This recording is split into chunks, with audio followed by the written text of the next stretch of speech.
అంజు చేసిన పనికి అమర్ కోపం వస్తుంది. ఇంకా అంజు సారీ డాడీ ఇంకెప్పుడు చేయను అనగానే, ఎన్నిసార్లు చెప్పాలి నీకు, అయినా నువ్వు మారవని అమర్ అనగానే, ఇదే ఫైనల్ ఇంకెప్పుడు చేయను అంజు అనగానే, ముందు అలరాపి చదువు మీద శ్రద్ధ పెట్టు అని అరుస్తూ ఉంటాడు. ఎగ్జామ్స్ వస్తున్నాయి చదవకపోతే ఎలాగని చెప్పి అమర్ సీరియస్ అవుతూ ఉంటాడు. ఆ తర్వాత ఇంకా లంచ్ బాక్స్ ఇచ్చేస్తూ ఉంటారు. సారీ మేడం అని అమర్ అనగానే, మీరెందుకు సార్ సారీ చెప్తారు, అయినా అంజు ఏమి పూర్తిగా ముద్దేం కాదే, ఒకసారి టాపర్లో చదువుతుంది, ఒకసారి టప్పని పడిపోతుంది. పూర్తిగా తన అల్లరి మానేస్తుంది అనుకోండి, చదువు ఇంప్రూవ్ అవుతుంది అని టీచర్ అన్న మాటలకి నేనే ఈసారిని తీసుకుంటాను అని అంటూ ఇక నుండి నేను దగ్గర చదివిస్తాను అమర్ అంటూ ఉంటారు. సరే పిల్ల క్లాస్ అని చెప్పి అమర్ అనేసిగా వెళ్ళిపోతూ ఉంటారు. ఇంకా అలాగే బాగి అలాగే రాతోడు మాట్లాడుకుంటూ ఉంటారు. ఇంకా రాతోడు షాక్ అవుతుంటారు, ఏంటి మిస్ అమ్మను అనేది అనగానే, అవును రాతోడు బుజ్జమ్మకు ఆయన తండ్రిని తెలిసిపోయింది అని బాగి అనగానే, ఎలాగా ఎప్పుడు అని రాత్రి కంగారు పడుతూ అడుగుతూ ఉంటాడు. అదే ఆ రోజు బుజ్జమ్మకి నేను ఆయన ఉన్న ఫోటో చూసి చెప్పి అందు చెప్పింది కదా, అప్పుడే బుజ్జమ్మకి అర్థమైనట్టుంది అని బాగి అంటూ, మరి నిజం తెలిసి మరి బుజ్జమ్మ ఎందుకు సైలెంట్గా ఉంది అని రాతోడు అనగానే, అదే తెలియట్లేదు రాతోడు, అసలు నేను చెప్పి అడగకూడదు నాకు చెప్పకూడదని చెప్పి అనుకుందేమో, అందుకే ఈరోజు స్కూల్కి రాకుండా నన్ను ఆయన బైక్ మీద తీసుకుని వచ్చింది కదా, మాతో బైక్ రైడ్ చేయాలనుకుంది బుజ్జమ్మ కళ అని బాగి అనగా, అంటే నవ్వుతూ, అంటే కావాలని బుజ్జమ్మ ఇంటి దగ్గర కార్ ఎక్కలేదన్నమాట, అమ్మ నాకు బైక్ మీద రాని చెప్పి అది చేసిందా, అబ్బాబ్బా ఎంత తెలివు అని రాతోడు అనగానే, ఎంతైనా మక్క కదా రాతోడు అని బాగా నవ్వుతూ చెప్తుంది. అవును మిస్ అమ్మ, తను ఆరు మేడం కాబట్టి ఇంత చిన్న వయసుకి అంత పెద్ద తెలివి అనిక, పైగా తను నిజం తెలుసుకోవడం దాస్తుందంటే ఆ మెచ్యూరిటీ అంతా మా ఆరు మేడం దగ్గర అని చెప్పి రాత గొప్ప నవ్వుతూ ఉంటాడు. అప్పుడే వచ్చి ఏంటి అమర్, ఏంటి మెచ్యూరిటీ అన్నావు ఏంటి అమర్ అనగా, అంటే ఏం లేదు సార్ అని చెప్పి రాత తలబడుతూ ఉంటాడు. ఎవరు కొంచెం చెప్తున్నా చెప్పు అని అమర్ అనగా రాత భయపడుతూ ఉంటాడు. ఇంకా భాగ్య ఏమో నా కూతురు గురించి నేను అంటున్నాను అని, ఆయన నా కూతురికి అన్ని బక్కపోట్లు వచ్చాయి అని భాగ్య అనగానే, తను నాకు కూతురే, ఇగో రాతోడు ఎందుకు అసలు నా పాపని తెలుసా అని అమర్ అనగానే భయపడుతూ, సార్ నాకెళ్ళి తెలుస్తుంది, పాప గురించి మిస్ అమ్మ చెప్తే కబుర్లు విని అచ్చం పాప ఆరు మేడంలో ఆలోచిస్తుంది అంటున్నా అంతే, అంటే పాప మళ్ళీ పుట్టిన ఆరు మేడం కాబట్టి ఆ మెచ్యూరిటీ ఉన్న అంతే, ఏం కాదు అని రాత్రి నవ్వుతూ తెలియనట్టు యాక్ట్ చేస్తూ ఉంటాడు. ఇదిగో ఆయన నా కూతురుకుని తనేం చెప్పట్లేదుగా అని అమర్ అనగానే, అంటే సార్ టైం వచ్చి చెప్తానన్నారు కదా అని రాత్రి మాట అమర్ కోపం వస్తుంది. నాకేమో పాపం చూడనిపిస్తుంది అని చెప్పి అమర్ మాటలకి బాగా రాత్రి ఇంకా జాలేస్తూ ఉంటుంది. రోజు గుర్తొస్తుంది, తను మిస్ అవుతాను అని చెప్పి ఇంకా అమర్ ఫీల్ అవుతుంటారు. ఆ మాటలని రాత్రి బాగా బాధపడుతుంటారు. మీరు బాధపడుతున్నారు, ఇంకో మీరే నానని చెప్పి మన కూతురు తెలిసిపోయింది, ఇక మీకే తెలియాలి అని చెప్పి ఇంకా బాగి అనుకుంటూ సైలెంట్గా ఉంటుంది. ఇంకా అమర్ కోపం వస్తుంది, నా కూతురు చెప్పండి ఎన్ని రోజులు దాయిలేవులే బాగి, అయినా తనకు నీ కూతురు మాత్రమే కాదు నాకు కూడా కూతురే, ఇదిగో అలాగే తను తిరిగి వచ్చిన నా అరుంధతి కూడా ఎక్కడున్నా సరే ఇదిగో నాకు దగ్గర అవుతుంది, నువ్వు ఆపలేని మాటలకి నవ్వుకుంటూ ఆడి మీ దగ్గరగా ఉంది సార్ అని చెప్పి రాత్రి మాటలకి బాగా ఒక్కసారిగా భుజం తడుతూ ఉంటుంది. ఇంకా సార్ సార్ అంటే నేను అనేది ఏం కాదు సార్, అంటే మీరు మాట అన్నారంటే కలిసిపోయారని చెప్పి అంటున్నా అని చెప్పి రాత్రి మళ్ళీ కవర్ చేస్తూ మాట్లాడుతూ ఉంటారు. ఈ మధ్య ఏంటో నీ మాటలు అసలు ఏంటో ఏదోలా మాట్లాడుతున్నావు తప్పు తప్పుగా, నువ్వు కూడా వచ్చా ఇదిగో బాగా ఏం దాచట్లేదుగా అని అమనగా, అయ్యో సార్ ఇదిగో నేను మీ ముందు అసలు నేను ద్రోహం చేస్తాను ఇప్పుడు తింటున్నాను అని చెప్పి రాత్రి బిల్డపిస్తూ ఉంటాడు. నన్ను అనుమతిస్తానని చెప్పి ఆ మాటలకి ఆపు, ఇదిగో నీ సాల్ట్ పెప్పర్ స్టోరీస్ నాకు చెప్పకో అని అమల మాట బాగా నవ్వుతుంది. ఇదిగో నా పాప ఎవరో నేను తెలుసుకుంటానులే, ఇదిగో ఆయన నాకు వేరే పని ఉంది తను తీసుకొని నువ్వు ఇంటికి వెళ్ళిపో అని చెప్పి అమరన్న, మరి నేను అని చెప్పి రాత్రి ఉంటే నొచ్చకి వెళ్దాంలే అని చెప్పి అమర అంటూ ఉంటాడు. సరే అని చెప్పి ఇంకా రాత్రి అంటూ ఉంటాడు. ఇంకా అమ్మ వెళ్ళిపోతుంటాడు. బాయ్ అని చెప్పి ఇంకా బాయ్ చెప్తాడు. ఇంకా అమ్మ ఏం పట్టుకోకుండా ఇంకా బైక్ స్టార్ట్ చేసి వెళ్ళిపోతుంటాడు. అమ్మయ్య అని చెప్పి రాత్రి అనుకుంటూ ఉంటాడు. మిస్ అమ్మ కార్యక్రమం ఇంట్లో దింపేస్తా అని రాత్రి కానీ ఇప్పుడు కాదు ఇంటికి వెళ్ళేది, నాకు ఒక పని ఇంకో చోటుకి వెళ్ళాలి పద అని చెప్పి బాగా ఎక్కడికైనా రాత్రి అంటూ ఉండడం చెప్తా పద అని చెప్పి బాగా సరే అని చెప్పి కార్ డోర్ ఓపెన్ చేసి బాగా వచ్చింది. ఇంకా రాత్రి కార్ స్టార్ట్ చేస్తుంటాడు. ఇంకా సరే నేను చెప్తాను పద అని చెప్పి ఇంకా లొకేషన్ చెప్తూ ఉంటుంది. ఇంకా రాత్రి బాగా చెప్పంటే ఇంకా వెళ్తూ ఉంటాడు.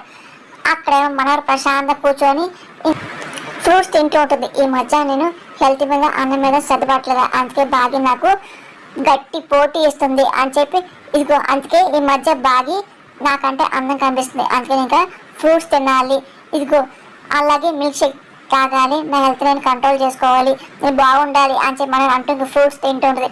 అలాగే ప్రశాంతంగా పాటలు వింటుంటుంది. అప్పుడు ఇదేంటి కార్ శబ్దం వచ్చింది అని చెప్పి ఇంకొకసారి బయటకు వచ్చి చూస్తూ ఉంటుంది. బాగి అలాగే రాతో కార్ దిగుతూ ఉంటారు. ఇంకా అలాగే ఓహో వచ్చింది వీళ్ళ ఇంకెవరు అనుకున్నా అని చెప్పేసి మనోహర్ అనుకుంటూ ఉంటుంది. ఇంకా బాగి అలా రాతో ఇంకా మాట్లాడుకుంటూ ఉంటారు. ఇంకొకరు చూసుకుంటూ ఉంటారు. ఇదేంటి వచ్చిన వాళ్ళు ఇంట్లో రాకుండా అక్కడ ఉన్నారేంటి, వీళ్ళని బొట్టు పెట్టి పిలవాలా ఏంటి అని చెప్పి మనోహర్ అనుకుంటూ చూస్తూ ఉంటుంది. అప్పుడే ఇంకా రాత్రి వెళ్ళి కార్ డోర్ ఓపెన్ చేస్తుంటాడు. కానీ మనోహర్కి అర్థం ఇదేంటి వీళ్ళతో పాటు ఎవరు వచ్చారు అని చెప్పి మనోహర్ చూస్తూ ఉంటుంది. అప్పుడే ఇంకా కారు ఒక అమ్మాయి దిగుతుంది. ఎవరబ్బా అని చెప్పి మనోహర్ చూస్తుంది. ఒక్కసారి షాక్ అయిపోయి ఇదేంటి చంపానా, ఇదేంటి చంపా వచ్చింది వీళ్ళతో పాటు, అసలు ఇదేంటి పంపించిన వాళ్ళు తీసుకొస్తున్నారు ఏంటి అని చెప్పి మనోహర్ షాక్ అవుతూ ఉంటుంది. రా యాదమ్మ అని చెప్పి బాగి పిలుస్తుంది. సరే అని చెప్పి ఇంకా యాదమ్ అంటూడది. వెల్కమ్ బ్యాక్ యాదమ్మ రా అని చెప్పి రాత్రి అంటూ ఉంటాడు. ఇంకా లగేజ్ తీసుకుని యాదమ్ వస్తాడు. కానీ మనోడికి ఏం అర్థం కాదు, షాక్ అయిపోతుంది. అదేంటి ఇలా వస్తుంది, అసలు ఏమైంది అని చెప్పి భయపడిపోతూ ఉంటుంది. ఒకసారి అలా గొమ్మది అడ్డంగా ఉంచుతుంది. ఇంకా బాగి రాత్రి అలా యాదమ్ చూస్తూ ఉంటారు. కానీ మనోహర్ షాక్ అలా చూస్తుంది. ఏ మనోహరి అని చిక్కేస్తూ ఏం మనోహరి అలా చూస్తున్నావు, వచ్చింది యాదమ్మే, ఏ దైవ భూతం కాదుగా అని బాగి అనగానే మీరేగా తిని పంపించారు, మళ్ళీ మేము తీసుకొచ్చారు అని మనం అంటూడదు. యాదం తిరిగి రావడం మనకు ఇష్టం లేదు అనుకుంటా మిస్ అమ్మ అని రాత్రి. అవునవును మనోడు మాట చూస్తుంటే నాకు అలాగే అనిపిస్తుంది అని బాగి అంటూ చూసావు యాదమ్మ, నువ్వు రోడ్డు పడ్డావు అని చెప్పి నేనే జాలిపడి తీసుకొస్తే మనోడి చూడు నేను ఎన్ని మాటలు అంటుందో అని బాగి అనగానే చూస్తున్నాను మేడం, అంతా చూస్తున్నాను, శత్రుడు ఎక్కడో లేరులే, ఇదిగో నీళ్ళ చీరలో నా ఎదురుగా ఉన్నారు అని చెప్పి యాదమ్మ అనగానే యాదమ్మ నేను నీకేం శత్రువుని కాదు అని మనోహరి అనగానే అవును మరి నువ్వు క్లోజ్ ఫ్రెండ్ కానీ బాగా తనది అనకూడదు, ఇదిగో నీ మంచి కోదని నేను కూడా అర్థం చేసుకో అని మనోహరి మాటలకి ఇద్దరు కలిసి కొంప కూర్చోవారుగా అని చెప్పి రాత్రి కూడా అనుకుంటూ ఉంటాడు. అంటే నేను అమ్మ వెళ్ళిపోకున్నాడు కదా, మళ్ళీ తిరిగి వచ్చావు కదా, మళ్ళీ అమ్మడు ఏమంటాడు ఏంటో అన్నాడు అంతే అని మనోహర్ అనగానే ఇదిగో ఆయన నేను నచ్చెప్తాను మనోహరి నువ్వు కూల్గా ఉండు అని బాగి అనగానే నువ్వు నచ్చెప్పేదంటే అమర్కి నేను నచ్చెప్పి ఈరోజు రేపు యాదం ఇంటి తెద్దామని నేనే అనుకున్నాను మహాంగానే, అంటే మీకు సమంతులు అని చెప్పేసి మేము యాదం తీసుకొచ్చాములే అని రాత్రి అంటూ ఉంటాడు. బాగి మేడం మీరు నా పాలిట దేవత మేడం అని మీ దయవల్లే మళ్ళీ ఇంటికి రాగలిగాను అని చెప్పి యాదమ్మ బాధని పడుతుంది. ఇట్స్ ఓకే యాదమ్మ ముందు ఫ్రెష్ అవ్వు, ఎప్పుడు భోజనం చేస్తావు ఏంటో తిన్నా మారుకుందాం అని చెప్పి బాగి అన్న మాటలకి ఇంకా యాదం కళ్ళు నిలిచేస్తుంటాయి. మనకు చాలా కోపం వస్తూ ఉంటుంది. ఇంకా అలా చూస్తుంది. అలాగే మేడం అని చెప్పి యాదం అంటాడు. పదరాత్రి వెళ్దాం అని చెప్పేసి రాత్రి బాగి లోపలికి వెళ్తూ ఉంటారు.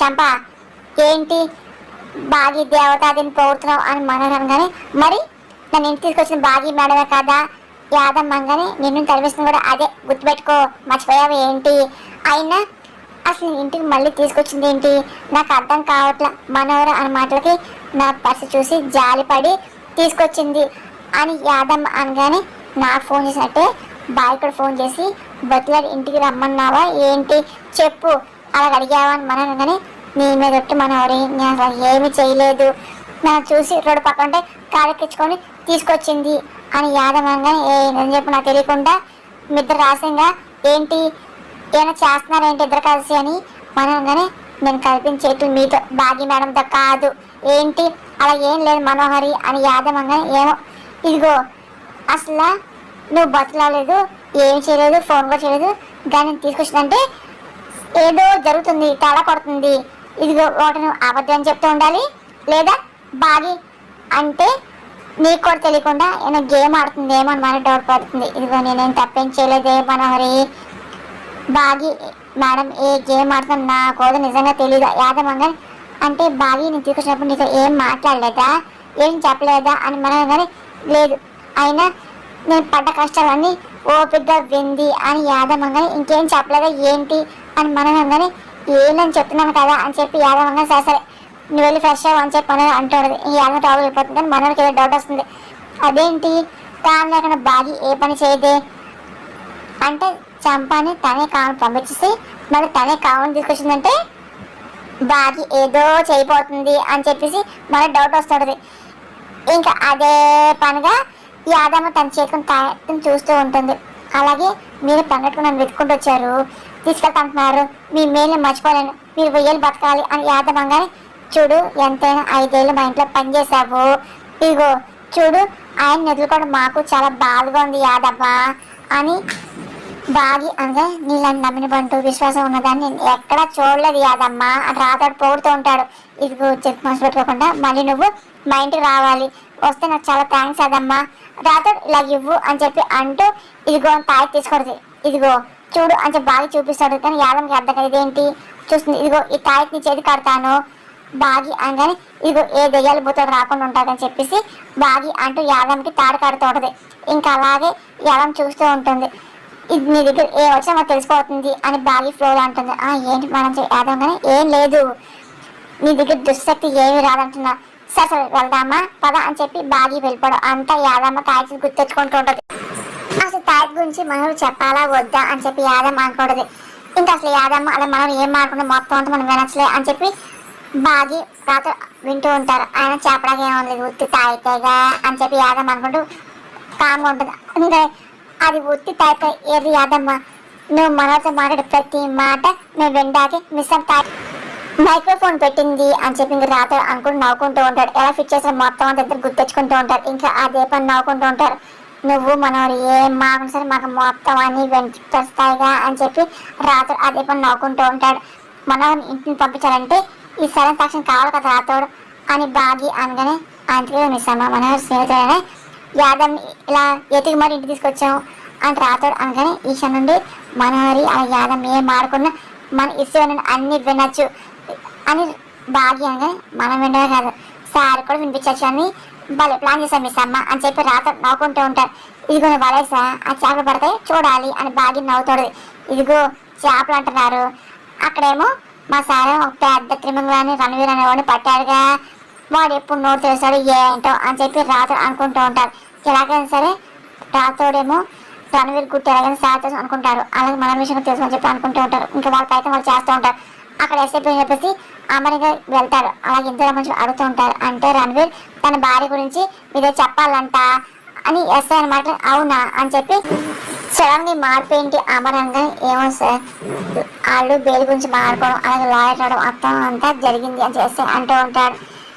అంటే ఒకవేళ అమ్మాయి హ్యాండ్ ఇచ్చి ఉంటుంది అంతే నేను నిజం చెప్పాలనుకున్నాడేమో అని చెప్పి ఎస్ఐ మాట కరెక్టే అని చెప్పి అమర్ అంటూ ఉంటాడు.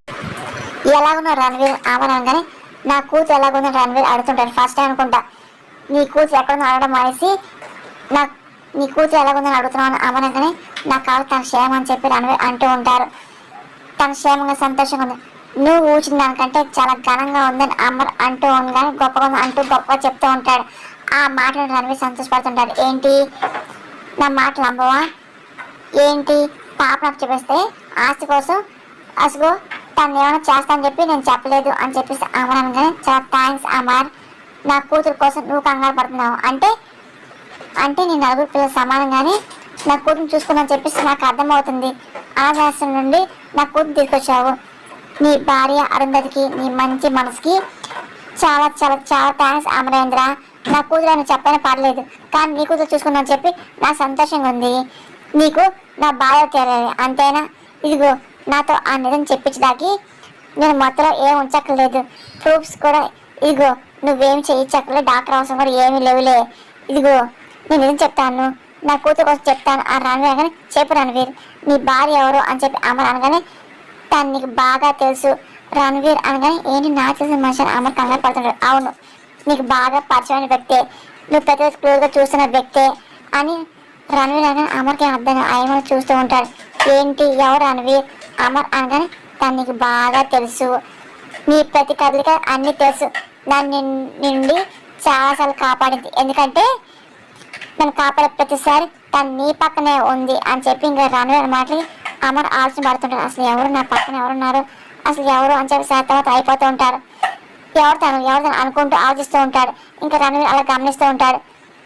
ఇంకో ఎవరు నాకు గుర్తు రావట్లేదు రణవీర్, తను ఎవరు నాకు అర్థం అవట్లేదు అమర్ అనగానే, అంటే అంతలా మాయ చేసిందా అని రాగానే, నన్ను మాయ చేయడం ఏంటి అమర్ అనగానే, తన దగ్గర ఏదో మ్యాజిక్ ఉందిలే, ఇంకో తన గురించి చెప్పినా నేను నమ్మవు, ఇదిగో ఇంకో నేనేమన్నా నేను తప్పించుకోవడానికి నేను అబద్ధం చెప్తాను అనుకుంటావు అని చెప్పి రాని మాట నేను అనుకోను, తన అడ్రస్ ఏంటి అని అమర్ అనగానే తన కేర్ ఆఫ్ అడ్రస్ నువ్వే అని రణవీర్ అనమాట. మళ్ళీ అమర్ కంగారు పడుతుంటాడు. అసలు ఎవరో అమ్మాయి అని చెప్పి అనుకుంటూ ఆలోచిస్తూ ఉంటాడు.